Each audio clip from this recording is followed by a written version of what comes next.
실제로 현무 시리즈 미사일이 막 개발되기 시작하던 2016년 무렵 국방과학연구소 내부에서는 예상치 못한 폭발 사고가 발생했습니다. 이 사건은 군사 전문 매체나 일부 군 관계자를 통해서만 살짝 흘러나왔을 뿐 일반인에게는 거의 알려지지 않은 사건이었습니다. 당시 연구진이 목표로 설정한 무게는 약 8톤이었으며 그 안에 2톤 폭약을 넣어 지하 30에서 40m 깊이를 파고들어 폭발시킬 수 있는 특수폭탄을 만드는 것이었습니다. 그런데 어느 날 지하 시험장에서 진행되던 관통 탄두점화 실험이 예기치 못한 타이밍에 폭발하여 여러 명이 부상당했고 실험시설 일부도 파손되고 말았습니다. 서류상으로는 단순 화재로 분류되었지만 실제로는 비밀병기의 프로토타입이 빚어낸 대형 사고인 것을 아는 사람은 정말 극소수였습니다. 이 사건 때문에 일시적으로 프로젝트가 중단될 뻔했지만 국가안보상 필수무기라는 정부군 수뇌부의 결정으로 다행히 곧바로 연구가 재개되었습니다.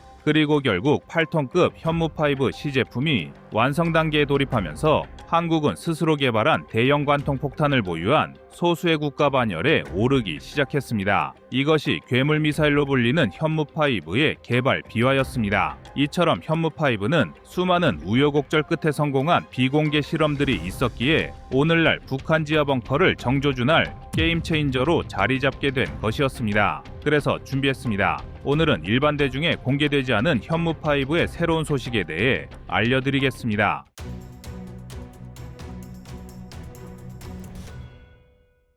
현무5 개발이 본격화되자 주변국들은 한국의 미사일 전력을 신경 쓰기 시작한 것은 이미 잘 알려진 사실입니다. 미국은 한미 미사일 지침 개정을 둘러싸고 탄두 중량 제한을 은근히 압박했고 중국은 동북 간의 무기 경쟁을 자극한다며 외교 채널을 통해 불만을 제기했습니다. 일본 또한 사거리 확대를 우려해 수시로 탐지 자산을 동원하는 등 한국을 견제했습니다. 이 과정에서 한국은 기술 공개와 관련된 수탄 제한을 감수해야 했으며 주변국의 간섭은 사실상 갑질에 가까웠습니다. 특히 중국과 북한 측은 한국의 경제 협력 범위를 제한하는 동시에 군사 균형을 고려한다며 한국의 독자 개발 속도를 지연시키려는 모습까지 보였습니다. 이 때문에 결과적으로 한국은 주변국 몰래 은밀한 자체 연구 역량을 총동원해야 했고 외교적 견제 속에 어렵사리 현무5 전력화를 추진할 수 있었습니다. 이것이 바로 작년 10월 공개된 현무5의 개발 비화입니다. 사실 현무5의 얘기를 하려면 먼저 북한 지하 벙커가 얼마나 치밀하게 설계되어 있는지를 알아야 합니다. 북한은 산악 지형을 최대한 활용해 지하 50에서 100m 깊이의 지휘부와 핵심 군사 시설을 설치했습니다. 지상에서 폭탄이 떨어져도 바로 파괴되지 않도록 안반층 안에 뚫어놓은 거대한 갱도와 콘크리트 방어 구조물을 겹겹이 배치했습니다. 그런데 특히 놀라운 점은 실제 벙커 위나 주변에 빈 공간을 의도적으로 만들어두는 교란수를 쓰고 있다는 것인데요. 즉 폭탄이 떨어졌을 때 이 페이크 지하실에서 미리 폭발하게 함으로써 핵심 시설이 더 깊은 지점에 무사히 살아남도록 하는 일종의 위장 전술입니다. 이런 기술은 1차 걸프전 등에서 미군의 관통 폭탄에 당한 이라크 사례를 분석한 뒤 북한이 나름대로 고안해낸 방식으로 알려져 있습니다. 문제는 페이크 공간에 폭탄이 먼저 맞고 터지면 비록 핵심 벙커는 온전할 수 있어도 출입구나 주변 통로가 모조리 붕괴될 위험이 크다는 겁니다. 관통 폭탄이 지하에서 폭발해 생긴 충격파가 안반이나 콘크리트 벽을 타고 번져가면서 산사태 수준의 붕괴를 일으키기 때문입니다. 결국 지휘부가 바로 목숨을 잃진 않아도 그 안에 갇혀버려 외부와 단절될 수 있는데요. 그래서 북한 입장에서 보면 즉사만큼이나 치명적인 결과로 현무5가 단순 폭탄이 아닌 심리적 압박 수단으로도 작용하는 이유가 됩니다. 그러면 이쯤 되면 현무5가 도대체 얼마나 세길래? 라는 궁금증이 생길 텐데요. 현무5는 지하 관통 후 폭발하기 때문에 지표면에서 터질 때보다 훨씬 거대한 충격파와 인공지진을 만들어냅니다. 미국이 개발한 GBU-57 MOP의 경우만 해도 총 중량은 13.6톤이며 그중 탄두 중량은 2.4톤 수준으로 알려졌습니다. 이 폭탄이 무려 지하 60m 이상을 뚫고 들어가 터질 때 리히터 규모 3에서 4 수준의 지진파가 관측되었다고 보고됩니다. 그러니까 북한이 자랑하는 안반 벙커라 해도 현무5가 지하에서 터진다면 이런 충격을 직접 받는 내부 구조물의 운명은 뻔합니다. 한국 역시 미국의 이 MOP 기술을 일부 참고하여 독자 개발을 진행했는데요. 그런데 현무5는 미국 수준을 아득히 뛰어넘는 8톤급 벙커버스터를 개발한 것입니다. 또 일부 전문가는 현무5에 있는 2톤 포격기 지하에서 폭발한다면 사실상 소형 전술핵 못지않은 파괴력을 발휘할 것이라는 견해를 내놓는 것이 이런 이유라고 하는데요. 그도 그럴 것이 GBU-57은 탄두 안에 들어있는 약 600kg의 폭약만으로 진도 3에서 4 수준이라면 현무5의 2톤의 폭약은 이보다 훨씬 강력할 것은 당연하기 때문입니다. 그런데 한국형 현무5는 미국처럼 거대 폭탄 한 발로 지하 깊숙이 들어가는 콘셉트 외에도 현무 계열 탄도미사일에 관통탄두를 장착하는 방식도 추진하고 있습니다. 폭격기가 적 방공망을 뚫고 들어가 폭탄을 투하하는 미국식 방법과 달리 한국은 지대지 미사일을 동시에 여러 발 쏘아 올려 북한 지하 시설을 타격하는 전략을 구상하고 있습니다. 사실 북한 입장에선 하늘이든 땅, 어느 쪽이든 대처하기가 쉽지 않습니다. 폭격기 접근을 막으려면 평양 인근에 강력한 방공 시스템이 필요하고 탄도미사일 요격을 하려면 또 그에 맞는 미사일 방어 체계를 확보해야 합니다. 더구나 현무5는 보통 GPS 플러스 관성 유도로 매우 정확히 목표를 때리기 때문에 지하 위치 정보만 확보된다면 사실상 격추 가능성도 상당히 낮습니다. 게다가 앞에서 언급한 위장 공간이 버퍼 역할을 하더라도 결국 위장부가 무너질 때 출입구와 통로가 함께 봉쇄될 수 있다는 점이 북한에겐 커다란 심리적 압박으로 작용하게 되는데요. 이 때문에 한국에서 현무5를 공개한 후 이 위협에 대해 북한이 선택할 수 있는 대응책은 벙커를 더 깊게, 더 복잡하게 판다는 것입니다.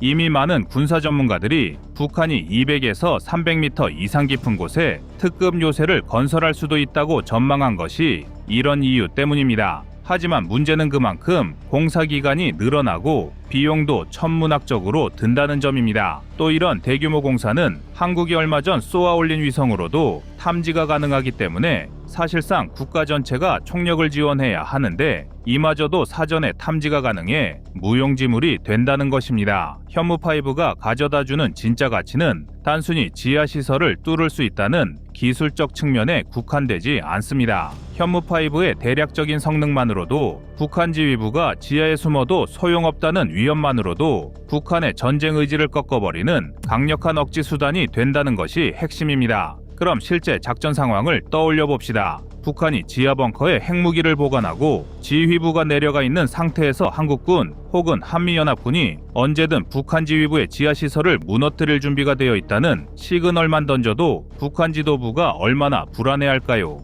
아무리 북한의 벙커가 튼튼하다고 선전해도 한 방에 관통탄두가 안에서 폭발하면 끝이라는 현실은 막기 어렵습니다. 다행히 위장 공간으로 버티더라도 출입로가 막히면 살아남아도 밖으로 나오지 못하기 때문에 북한 지휘부는 김정은과 함께하는 순장될 공산이 클 것입니다. 사실 그동안 북한으로서는 자신들의 지하 벙커가 대단하다고 대대적으로 자랑해왔지만 현무5가 완전히 전력화되는 시점부터는 오히려 지휘부가 자칫 옥죄이는 덫이 될 가능성이 커지게 되는데요. 벙커 안에서 지휘하면 역설적이게도 퇴로를 봉쇄당할 위험이 커지고 밖으로 나와 지휘하면 연합군의 공중 또는 위성 정찰에 노출되어 참수작전에 취약해지는 딜레마에 빠지는 것입니다. 바로 이 때문에 현무5는 단순 무기 이상으로 전략적 심리적 우위를 안겨주는 전력이라고 말할 수 있습니다. 북한이 지하에 들인 거액의 비용과 장시간 공사 그리고 깊이 숨으면 산다는 믿음을 한순간에 무너뜨리는 것입니다. 그런데 한국은 현무5 폭탄 외에도 KT즘 같은 전술 유도 무기도 상당 수량 보유하고 있습니다. KT즘은 북한 장사정포 갱도나 지하진지를 파괴하기 위해 개발된 지대지 미사일로 소형 관통 탄두와 정확한 GPS 유도를 결합해 지상 지하 표적을 동시에 노릴 수 있습니다. 사거리가 대략 120에서 180km 수준이지만 초탄 명중률이 높아 대규모 포격을 사전에 봉쇄하기 유용한 공격 무기입니다. 최근에는 현무5로 알려진 초대형 탄두지대지 미사일도 개발 중이라 최대 8에서 9톤급 탄두를 탑재해 현무5 못지않은 충격파를 지하에 전달할 수 있을 것으로 알려져 있습니다. 즉 KT즘이 갱도에 밀집해 있는 북한 포병 정도는 손쉽게 무력화할 수 있습니다. 한국은 이들 무기 체계를 복합적으로 운영함으로써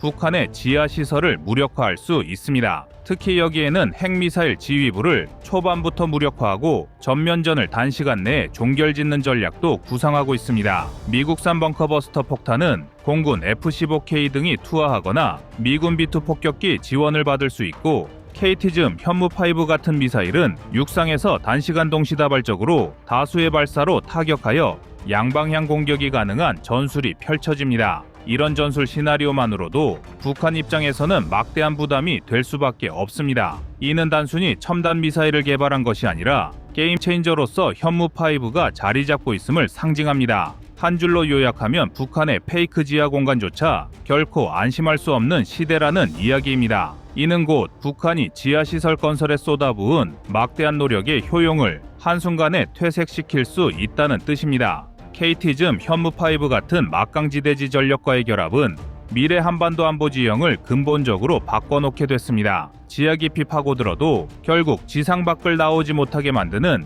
현무5의 위력은 이제 한국의 안보를 위협하는 적성국에게 쏟아질 지옥과 같을 것입니다.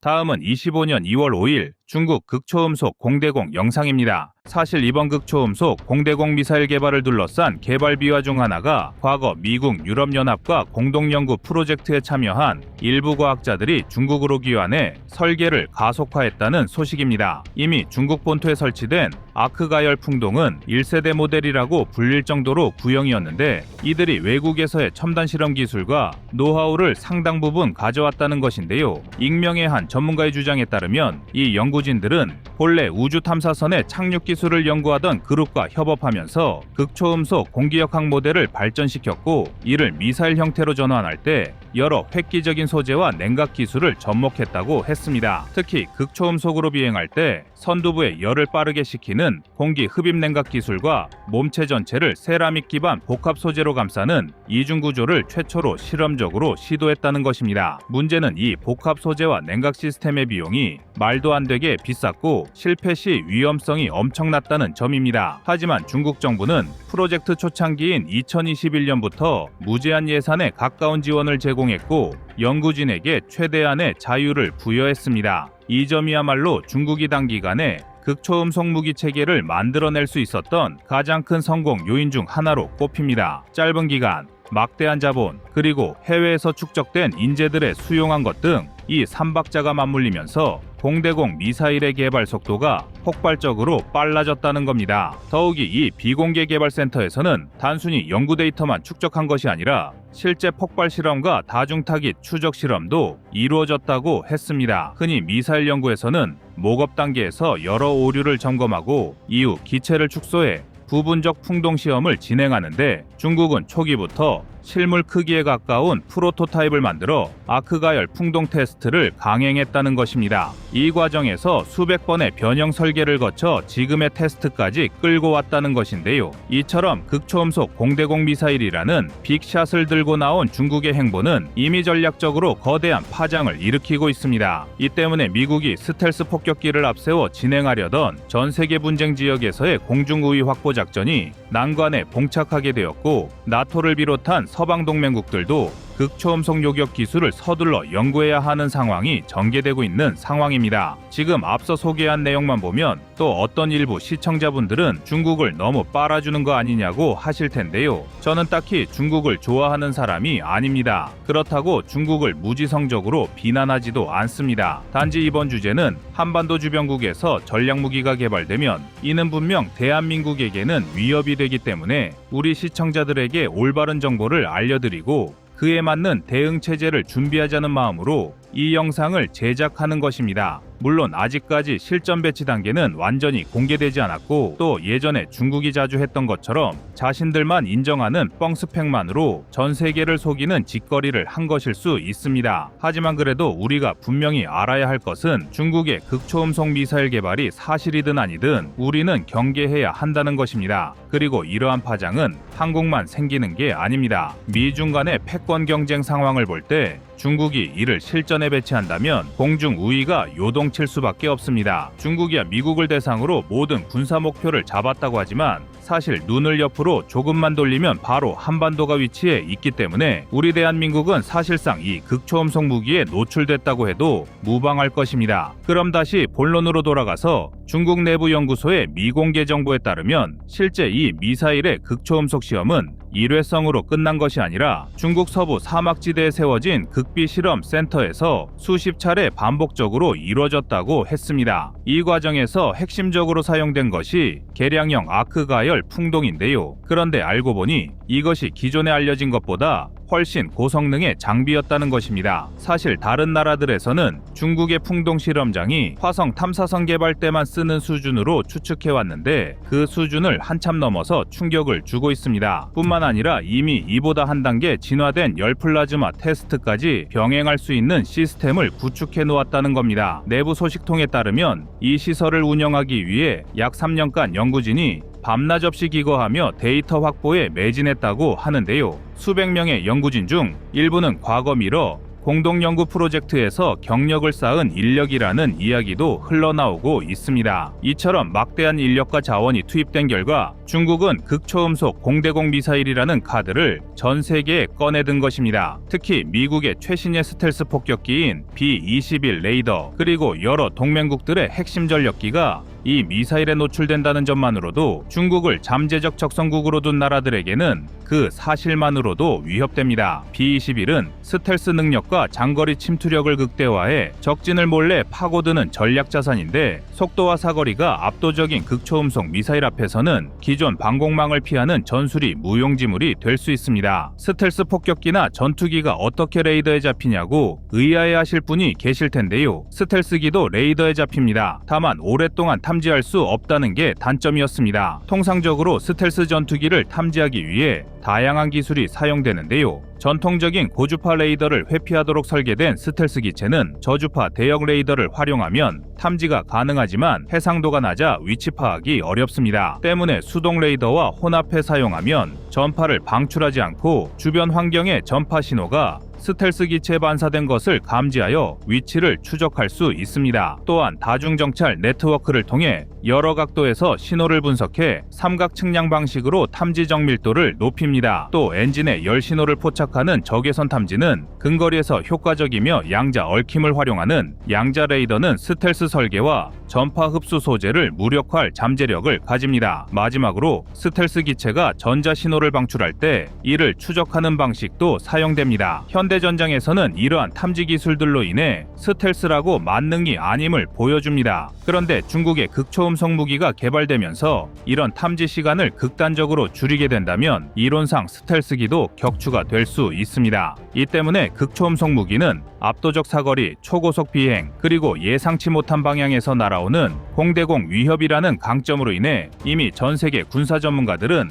극초음속 경쟁이 본격화되면서 공중전 패러다임이 완전히 뒤집히는 초읽기에 들어갔다고 말했습니다. 더 충격적인 건 중국의 극초음속 미사일이 내부 유도 시스템과 데이터 링크를 최소화할 수 있도록 설계됐다는 점입니다. 일반적인 장거리 미사일은 레이더 유도나 중간에 항공기에서 데이터 업데이트를 받으면서 계속해서 표적을 추적해야 하지만 극초음속 미사일은 워낙 빨리 날아가다 보니 발사 후부터 목표와 충돌하기까지 그 시간이 극히 짧습니다. 이 말인즉슨 상대 기체가 회피할 기회를 사실상 박탈한다는 것입니다. 기존의 공대공 미사일이 수초에서 수십 초 동안 비교적 긴 교전 과정을 거쳐야 했다면 극초음속 미사일은 쏘고 나면 끝에 가깝습니다. 워낙 빠른 속도로 날아가니 상대에게 방어할 시간조차 거의 주지 않기 때문입니다. 한국을 예로 들자면 북한에서 극초음속 미사일을 발사되면 발사된 순간을 기점으로 1분 30초 안에 한국에서 요격 미사일을 발사해야만 격추할 수 있다는 시나리오가 있습니다. 즉, 탐지하고 요격을 결정해야 하는 시간까지 수십 초 안에 모든 것을 끝내야 가능하다는 것입니다. 심지어 극초음속 미사일은 100% 요격되지 않기 때문에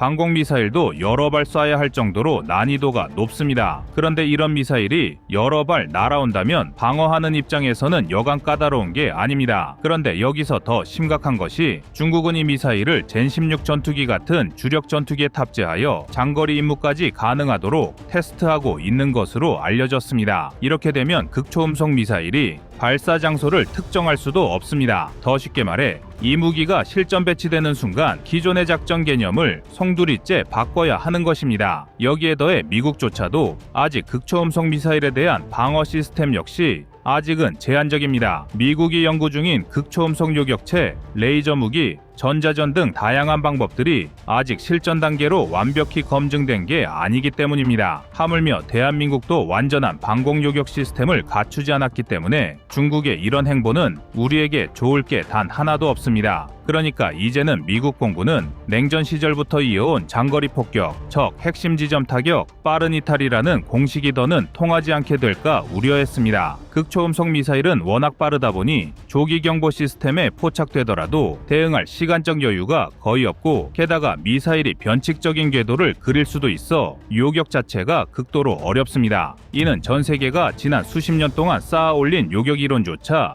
흔들 수 있습니다. 이제 우리는 이 새로운 무기의 등장으로 인해 이제 공중전 패러다임은 더 이상 예전 같지 않을 것이라는 명백한 사실을 보여준다는 점에 주목해야 합니다. 중국이 성공했다고 알려진 이 극초음속 공대공 미사일로 인해 누가 먼저 극초음속을 장악하느냐에 따라 공중 우위의 균형추가 급격히 움직일 수 있다는 것입니다. 이상 꺼리튜브였습니다.